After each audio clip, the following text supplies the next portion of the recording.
Një postim i Ayatullah Alireza Arafi ka ndezur rrjetet sociale dhe ka rritur tensionet në rajon, teksa ai cilësohet nga mediat ndërkombëtare si pasardhës i mundshëm në postin e liderit suprem pas vrasjes së Ali Khameneit.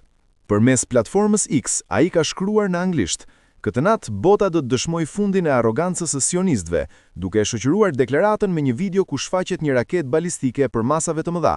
Pamjet tregojnë një raketë balistike të montuar mbi një mjet transportues ushtarak tel brenda një tuneli të fortifikuar nëntoksor.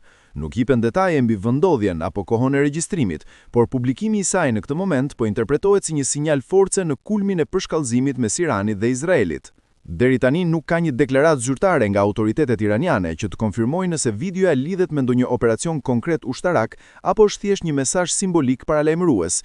Zhvillimi vjen në një moment kur tensionet në lindjen e mesme janë rritur ndjeshëm pas sulmeve të koordinuara ajrore nga SBA dhe Izraeli ndaj objektivave strategjike në Iran. Nga ana tjetër, mediat ndërkombëtare kanë raportuar për lëvizje dhe gatishmëri të shtuar të forcave iraniane dhe aleatëve të tyre në rajon. Ndërkohë rajoni mbetet në pritje të zhvillimeve të mëtejshme, ndërsa deklarata dhe pamje të tilla vetëm sa shtojnë klimën e pasigurisë në lindjen e mesme.